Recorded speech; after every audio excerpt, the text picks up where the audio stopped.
Bonjour, moi c'est Claudia Comtois, je suis fondatrice de Alchimie Média et je suis dans la trentaine, secret age, mais j'ai fondé en fait l'entreprise il y a environ 3 ans et c'est parti de l'idée en fait de vouloir aider les entreprises locales. J'étais à la tête d'une des entreprises les plus en croissance au Canada, le Top 500 du McLean's Canadian Business, qui est notre Forbes canadien. Et j'ai des clients de l'entreprise qui étaient dans le milieu manufacturier, qui commençaient à me demander de l'aide avec leur gestion des médias sociaux, leur création de site web, tout ça, parce que je le faisais à l'interne avec mon équipe dans l'entreprise. Donc, j'ai commencé par prendre des mandats on the side, comme qu'on dit, puis qui mettaient pas nécessairement mon emploi à risque ou quoi que ce soit, que j'avais confirmé avec les membres de l'équipe. Et à un moment donné, c'est que ça a tellement pris d'ampleur, de momentum, que je me suis dit, mais pourquoi pas faire ça temps plein? Et je suis arrivée, j'ai proposé les services à mon employeur, qui a été mon premier client officiel. Ils m'ont fait un gros party de départ et c'était le plus beau hommage qu'ils pouvaient me faire, c'était de devenir mon client. Et ensuite, j'ai commencé l'entreprise qui a été incorporée en fait dernièrement, là, en 2024, mais l'entreprise était existante avant l'incorporation. Donc, chez Alchimie Média, on fait tout ce qui est digital marketing. Donc, il y a plusieurs agences marketing qui ont diverses forces, si on veut. Nous, c'est tout ce qui est online. Donc, on fait pas de billboard, de télévision, quoi que ce soit. Nous, ce qu'on fait, c'est vraiment des publications sur les médias sociaux. On gère les communautés. On fait des collaborations avec des influenceurs. On fait des sites web, tout ce qui est le behind the scenes, l'attractivité de la clientèle, la conversion de quelqu'un qui va regarder nos médias sociaux à un acheteur, on fait ça. Puis, dernièrement, dans la dernière année, on s'est complètement repositionné et maintenant, on fait de l'automatisation et de l'intelligence artificielle. Donc, notre équipe a mis plus de 100 heures en formation pour pouvoir justement aller dans le momentum de cette nouvelle ère dans laquelle les entreprises vont pour les prochaines années. Donc, ce qu'on fait, c'est on va aller regarder l'espérance de vie d'un client au sein d'une entreprise. Puis notre objectif, c'est vraiment d'éliminer tout ce qu'on appelle les bottlenecks. Donc, les points de friction on a une première interaction avec l'entreprise, ce qu'on appelle un peu un cold lead, jusqu'à le closing puis l'espérance de vie. Donc, si on sait, par exemple, que notre client c'est en moyenne 3 ans, puis on sait environ combien il nous rapporte sur ces 3 années-là, ben notre objectif, ça va aller de déterminer combien ça va nous prendre pour acquérir un nouveau client pour sa durée de vie, puis on va aller éliminer tous les points de friction en utilisant l'intelligence artificielle. Donc, un exemple concret serait, par exemple, on veut éliminer le speed to lead. Donc, le speed to lead, c'est, par exemple, moi, je suis sur Facebook et là, je vois une annonce, je mets mes informations de capture comme mon nom, mon email et après ça, ça prend combien de temps entre j'ai mis mes informations et je me fais contacter par un membre de l'équipe? Puis, on a réalisé qu'avec l'IA, on peut réduire ça de plus de 21% en moyenne, ce speed to lead-là. Donc, par exemple, ce qu'on a fait, c'est qu'on a codé une intelligence artificielle d'appel automatisé avec une voix québécoise. Donc là, la personne met son formulaire en ligne sur Facebook et en dedans de 1 minute, la personne se fait appeler sur son téléphone. Donc là, ça fait un effet surprise et on capitalise sur l'effet surprise pour aller, dans le fond, cultiver la relation. Donc, au lieu que ça prenne en marketing traditionnel 5 à 21 exposures pour que quelqu'un soit converti en acheteur, ça en prend beaucoup moins parce que cette rapidité-là d'action, elle va aller créer comme un lien plus fort avec l'acheteur pour les entreprises. Mon parcours, il est assez intriguant, je te dirais. Si on part peut-être pas du secondaire parce que c'est un petit peu loin, mais si on va, par exemple, à partir de l'université, j'ai fait les HEC. Donc, tous ceux qui m'écoutent, HEC! Donc, c'est une gang vraiment, vraiment très soudée. Et dans mon parcours au HEC, j'ai fait une formation de marketing. Donc, j'ai étudié le marketing et j'ai fait aussi finance. Donc, j'étais une des premières à avoir un parcours qu'on appelle mixte. Puis justement, après ça, HEC m'a interviewé pour savoir qu'est-ce qui t'est passé par la tête il y a X nombre d'années de prendre cette décision-là, alors qu'aujourd'hui, ils offrent des parcours hybrides. Donc, c'est super intéressant. J'ai fait finance et marketing. Ce que ça fait, c'est que non seulement j'ai amené cette vision-là du marketing, mais je suis capable d'attacher un volet financier qui fait du sens pour les entreprises. Donc, ça, c'est comme ça que j'ai commencé mon parcours. J'ai décidé de commencer par la finance. Donc, j'ai monté les échelons au travers de Desjardins. Puis, je suis devenue caissière, après ça, superviseur des caisses et tout, jusqu'à conseillère. Et à un moment donné, il y a eu restructuration. Puis j'ai dit, bon, je fais quoi là? Est-ce que j'applique à une autre banque? Est-ce que je veux continuer là-dedans? Puis je me suis dit, ben pourquoi pas utiliser le second volet de mes études, qui est le marketing. Donc, je suis partie comme ça à froid. Je faisais déjà un peu de comme on dit, MLM, dans le fitness et tout ça. J'avais des groupes de femmes en ligne, que je faisais des activités sportives, que je les aidais là-dedans. Je vendais des produits, des shakes, des choses comme ça. Fait que j'avais un peu comme touché à quelques aspects du marketing en ligne, mais je me suis dit, pourquoi pas me lancer à 100%? Puis c'est là qu'en parcourant, je pense que c'était Indeed ou quelque chose comme ça, j'ai vu qu'il y avait un poste pour la gestion des médias sociaux. Puis dans le temps, c'était nouveau, ça se voyait pas. J'ai dit, mon Dieu, je peux être payée pour faire ça, c'est incroyable. J'ai appliqué. Finalement, on sait comment ça se passe en entreprise, c'est pas tout ça que j'ai fait. J'ai porté beaucoup plus de chapeaux que ça, ce qui a fait en sorte que j'ai pu grandir au sein de l'entreprise qui est celle que j'ai mentionnée, là, qui est le Top 500 Fastest Growing Businesses. Donc, c'est ça, j'ai fait du marketing, puis là, après 3 ans, cette entreprise qui m'a formée, où est-ce que j'ai grandi, j'ai appris plein de choses, ben, je suis devenue propriétaire de ma propre entreprise. Il y a un débat assez chaud autour de l'IA, puis est-ce que c'est bon ou est-ce que c'est une menace? Puis on voit beaucoup de discours un petit peu fatalistes ou un peu négatifs qui disent « Ah, l'IA va prendre nos jobs, on va tout se faire remplacer. » Mais moi, je crois que la société doit faire du sens. Donc, s'il y a personne pour faire la job, puis on n'a aucun moyen de se rémunérer ou de faire un système de troc, on va pas se tirer dans le pied. Ça fait aucun sens de créer quelque chose qui va nous engouffrer. Donc, je suis un peu plus dans le volet positif de me dire comment est-ce que l'IA peut nous aider. Puis au début, l'IA nous a pas aidés. Donc, ce qui s'est passé, c'est qu'on a eu des clients qui nous ont dit « Ah, ben, la gestion des médias sociaux, j'ai juste à aller sur ChatGPT, j'ai juste à faire les textes moi-même, j'ai juste à générer des images pour mes médias sociaux, j'ai juste à aller chercher dans d'autres pays pour 5$ de l'heure, j'ai juste à... » Donc, il y a certains contrats qu'on a perdus, puis il y a quand même un churn là, quand on fait du marketing digital. Il y a comme on parlait tantôt, là, il y a une échelle de vie d'un client, puis c'est quoi son cycle de vie, puis à un moment donné, tu sais, malheureusement, le marketing, souvent, ça va être le premier à sortir, autant en entreprise que quand t'es consultant ou quand t'as une agence. Ça va être « Ah, on n'a plus d'idées nouvelles ou on n'a pas les résultats qu'on veut », ben au lieu d'aller faire nécessairement la recherche, on va dire « Ben, on va changer de marketing ». C'est facile, ça se fait depuis des années, puis je pense pas que c'est moi qui va changer ça. Autant que j'aimerais ça.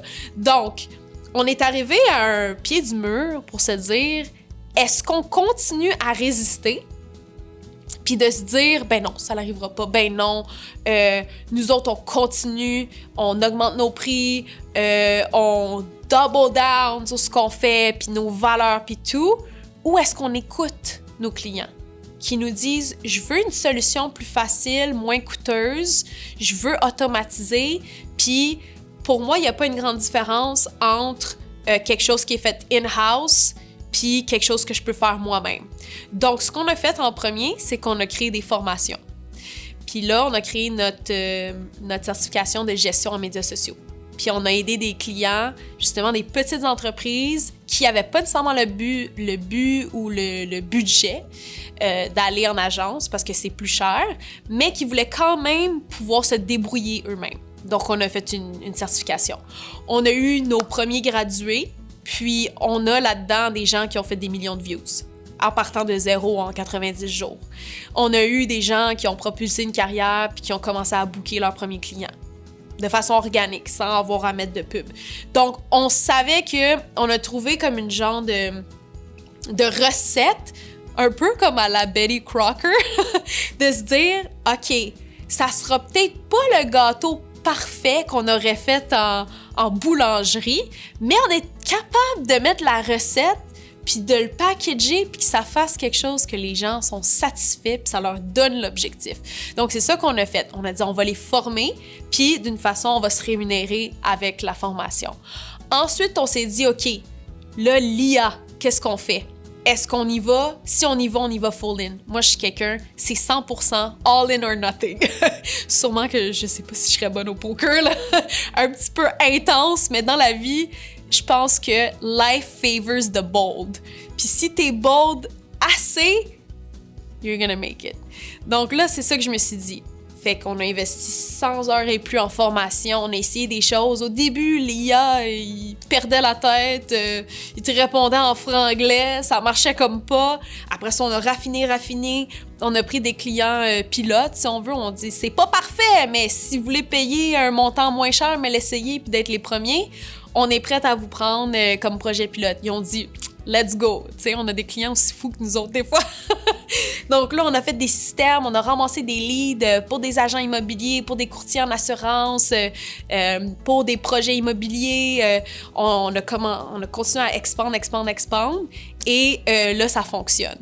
Donc, on s'entend que l'IA, c'est toujours en évolution, mais c'est parti de cette décision-là de est-ce que on continue à combattre un mouvement? Des fois, là, si tu veux combattre l'océan, la vague est grosse. Puis tu peux te faire engloutir. Donc, on s'est dit non, on va la surfer. Donc, le nom de l'entreprise, il y en a qui connaissent ce livre-là, qui est L'Alchimiste, The Alchemist, donc de Paulo Coelho. Ça, c'est un livre qui a complètement changé ma vie. Moi, je suis quelqu'un qui lit extrêmement. J'ai lu 200 livres dans les 3 dernières années. C'est quelque chose que j'adore, surtout en développement personnel. J'étais allée voir Tony Robbins, j'ai marché sur le feu. Une vraie passionnée, là. Donc, ce livre-là, c'est vraiment le parcours de l'alchimiste. Donc, l'alchimie, ça part d'en dedans. C'est comment est-ce que je découvre mon art personnel. Donc, l'alchimie, c'est l'ancêtre de la chimie, pour ceux qui ne le savent pas. Et c'est une science qui, supposément, parce qu'on n'a pas de preuves tangibles, malheureusement, c'est des gens qui prenaient du plomb et, à travers de procédés chimiques et la pierre philosophale et tout ce que tu veux, étaient capables de changer ce plomb-là en or, qui est supposé d'être le matériel le plus précieux sur la Terre. Donc, le procédé de l'alchimie, c'est de changer ce qu'on a en dedans en or. Puis c'est ce qu'on fait avec nos clients. On transforme leurs idées en or. Donc, c'est ça. C'est parti de ce livre-là que je trouve qui est une belle philosophie de vie. Puis on réussit à avoir des résultats exponentiels, comme je disais, avec notre certification ou même avec nos clients. Des résultats qui sont hors normes. Souvent, on va voir sur nos publicités Meta qu'on est dans les top 1%, puis qu'on se distingue dans les résultats. J'ai plusieurs screenshots, mais c'est ça dans le fond. Tout est là-dedans. Le livre, dans le fond, c'est une histoire. C'est, là, moi, je me rappelle jamais des noms des personnages, là, mais il y a un personnage qui est un berger. Puis lui, dans le fond, il veut explorer le monde. Il fait un rêve sous un arbre. Puis ce rêve-là lui dit qu'il y a un trésor caché quelque part. Puis il dit OK. Fait que là, tout au long du livre, son objectif, c'est de se rendre où est-ce que le trésor est et de le trouver. Là, je veux pas vendre le punch, là, mais je vais quand même le faire. Fait que, attention! Spoiler alert! Dans le fond, il fait tout le cheminement, il rencontre des gens, il rencontre des vrais alchimistes, il fait des procédés qui n'existent pas, comme se changer en vent, puis il communique avec le soleil. C'est un truc vraiment fou, qui part de la normalité à l'extraordinaire. Et, à la fin, lorsqu'il arrive à la fin de son aventure où est-ce qu'on pense qu'il va pas survivre, il y a un autre message qui vient à lui qui est « Le trésor est enterré, où est-ce que tu as eu le rêve? » Puis là, il revient à sa place initiale et il trouve le trésor. Puis c'est vraiment... Mon Dieu, j'ai des chills. C'est vraiment un cheminement parce que c'est de dire... C'est un peu ça la vie, tu sais. Puis moi, je pense que le parcours entrepreneurial, c'est une quête spirituelle où est-ce que constamment, on doit pousser les limites de ce qu'on pense qu'on est capable de réaliser. Puis on est challengé, puis souvent, il n'y a pas de raison que ce challenge-là arrive. Et j'ai fait beaucoup aussi de coaching avec des entrepreneurs là, de compagnies de multimillions. Puis j'ai un petit côté spirituel aussi. Puis ce que je réalisais, c'est que quand il y avait un aspect de l'entreprise qui était affecté, souvent, ça se reflétait dans leur personne. Surtout pour les entrepreneurs qui sont solopreneurs ou qui sont à un propriétaire. Un exemple, quelqu'un qui avait beaucoup de difficultés dans les relations personnelles ou quoi que ce soit parce que caractère ou peu importe, il y avait quelque chose à aller chercher là-dedans, ben le département qui avait de la misère dans son entreprise, c'était les RH. Donc, il y avait plusieurs corrélations comme ça que j'ai remarquées au fil des années en faisant du coaching et tout. Puis, c'est là que ça se rapporte au livre pour dire, ben dans le fond, on fait tout le cheminement entrepreneurial pour revenir où est-ce qu'on est. Souvent, on va faire face à des situations qu'on a fait face il y a 3, 4, 5 ans, mais on est une personne complètement différente. Puis c'est ça qui fait en sorte qu'on va gérer cette situation-là différemment, puis qu'on va avoir des résultats complètement hallucinants. Donc, nos valeurs, une des valeurs qu'on a vraiment réitéré dans la dernière année avec tout ce qui se passe aux États-Unis, c'est la diversité. Donc, la diversité, c'est autant au niveau femmes-hommes ou tout genre, c'est au niveau ethnicité, religion et aussi façon de penser. Donc, souvent, on va vouloir des gens qui nous ressemblent autour de nous. C'est important dans une entreprise d'avoir des gens qui pensent complètement différemment. Puis ça nous amène une belle perspective aussi. Donc, il y a la diversité, la franchise. On est une entreprise, des fois, on est trop franc avec nos clients. Puis c'est arrivé qu'on a perdu des contrats parce qu'on leur disait « Voici ce qui est actually, qu'est-ce qu'on peut faire versus qu'est-ce qu'on va vous vendre. » C'est un peu du vent dans les yeux. On croit pas en ça, on croit vraiment en ce qui est possible de faire puis de pousser un petit peu la donne toujours vers l'extraordinaire parce qu'on laisse place à la magie. Mais on va pas aller à l'encontre de cette valeur-là auprès de nos entreprises.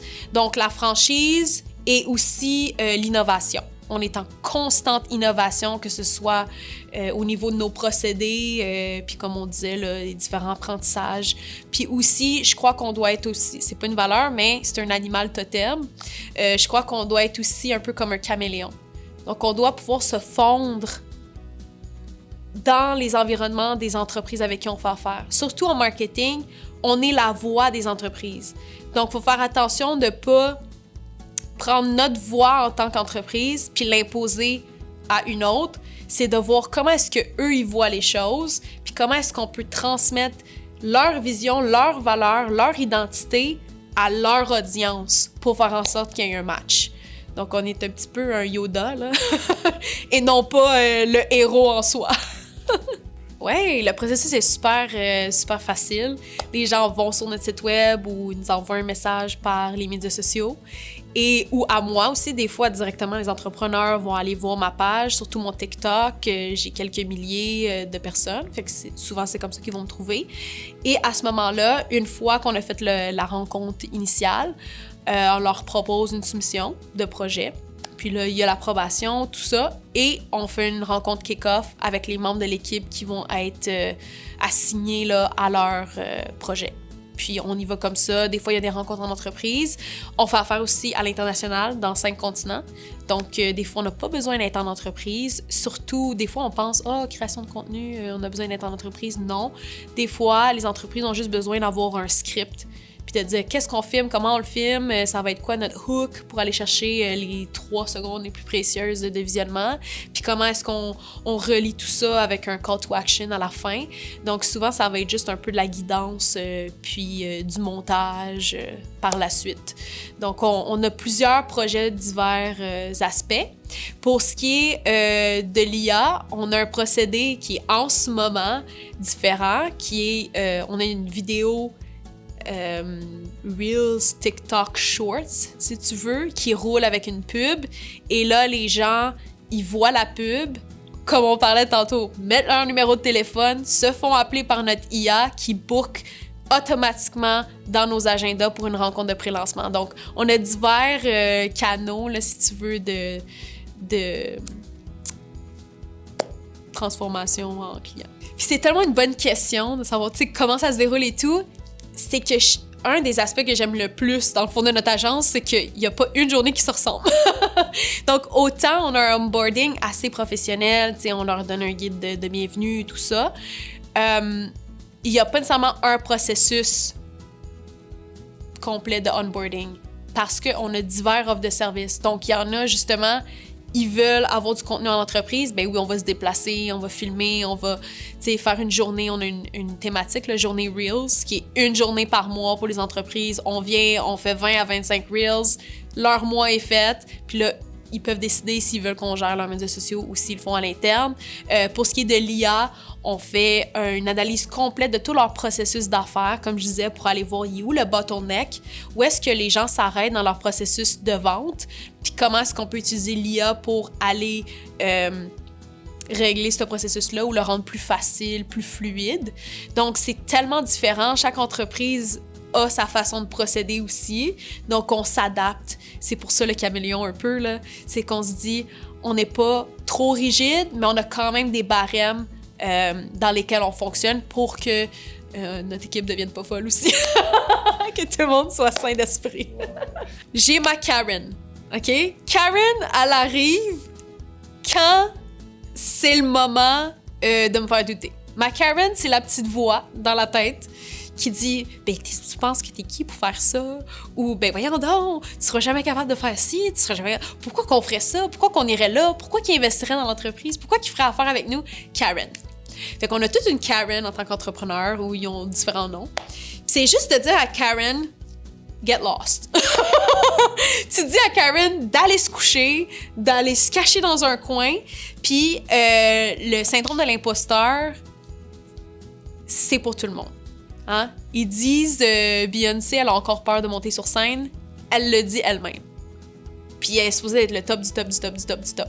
Donc je me dis, si des gens qui sont au top de leur domaine, ils ont encore cet imposteur-là, ce syndrome de la peur d'échouer, quoi que ce soit, ça devient plus nécessairement un antagoniste pour me dire il y a quelque chose qui va pas avec moi parce que j'ai cette pensée-là, mais c'est plus à quel point est-ce que je lui donne de l'espace pour grandir. Puis moi, je lui dis qu'elle aille se perdre. Les décisions les plus dures, c'est de dire non. Au début, c'est comme la survie. Tu dis oui, oui, oui, oui, oui, oui, oui, oui, oui, oui, oui, oui. Puis t'as pas trop de spécialité, t'as pas trop, tu sais, de créneaux. Parce que t'essaies de survivre. C'est correct. Mais à un moment donné, il faut faire des choix. Puis on peut rester en fait un généraliste, comme un peu un médecin serait un généraliste, ou on peut devenir neurochirurgien. Puis nous, on a décidé qu'au lieu de dire oui à tout, on allait dire oui aux entreprises qui ont nos valeurs aussi. Puis ça, c'est quelque chose que j'ai appris avec mon ancien employeur, où est-ce que les grosses entreprises le multimilliards, comme par exemple Transcontinental, ils font affaire avec des fournisseurs qui ont les mêmes certifications, les mêmes normes, les mêmes façons de procéder. Puis c'est un peu ça qu'on est en train de mettre en place en ce moment. C'est de dire, on veut pas faire pour faire. Puis on veut pas dire oui à des projets qui sont contre nos valeurs. Par exemple, faire la publicité pour un crypto scam, que c'est un rug pull. En tout cas, pour ceux qui connaissent le domaine. Puis qu'on a participé à faire le marketing d'un projet qui n'existe pas juste pour que quelqu'un se fasse une coupe de 100 000 puis qu'après ça, il abandonne tous les utilisateurs. Donc, on fait attention avec qui on s'associe, autant au niveau des entreprises, nos partenaires d'affaires, que nos clients. Ben moi, j'ai la chance d'être la fille d'une mère qui est project manager senior et qui est multi-entrepreneur. Donc, j'ai grandi dans ce monde-là. Pour moi, c'est devenu une normalité. Puis c'est pour ça que j'encourage tout le monde à suivre leurs rêves, parce que quand vos parents, ils suivent leurs rêves, ça vous donne la permission aussi. Et ma sœur est productrice télé. Fait qu'elle aussi, ma grande sœur, j'ai mon père qui est ingénieur. Donc, lui, super structuré dans la façon qu'on a fait nos études, puis qu'on a évolué, mes sœurs et moi. Donc, on est une famille, autant on a un côté qui est paternel structuré, puis très corporate, ça fait plus de 20 ans qu'il est à la même entreprise et tout, et autant on a une mère qui est entrepreneur 100%, puis qui est go-getter. Donc, ce que ça fait, c'est que ça fait un beau maillage dans toutes nos entreprises, nos industries, où est-ce qu'on a ces deux aspects-là, qui est un volet un peu plus let's go, go-getter, puis un volet plus structuré. Si vous voulez me rejoindre, le plus facile, c'est d'aller sur alchemiemedia.com. On a un petit chatbot que vous pouvez utiliser, ou sinon, le bon vieux formulaire. On a des numéros de téléphone que vous pouvez appeler. Sinon, mon email, claudia@alchemiemedia.com. Puis après ça, on va vous introduire à toute l'équipe. J'ai aussi, on a un podcast qui s'appelle Business Energetics sur Spotify, Apple, tout ce que vous voulez, là. On utilise une plateforme qui l'éparpille dans toutes les plateformes. Fait que si vous aimez un peu business et énergie, ça va être le bon maillage. On a eu aussi plusieurs entreprises de Montréal qui ont été. Et on a eu la CFO de Reddit, qui est la femme qui est jeune, là, dans sa trentaine. Elle a fait l'IPO de Snapchat. Fait qu'elle a amené Snapchat en bourse et elle a amené Reddit en bourse. Puis elle est sur notre podcast, puis elle partage son cheminement.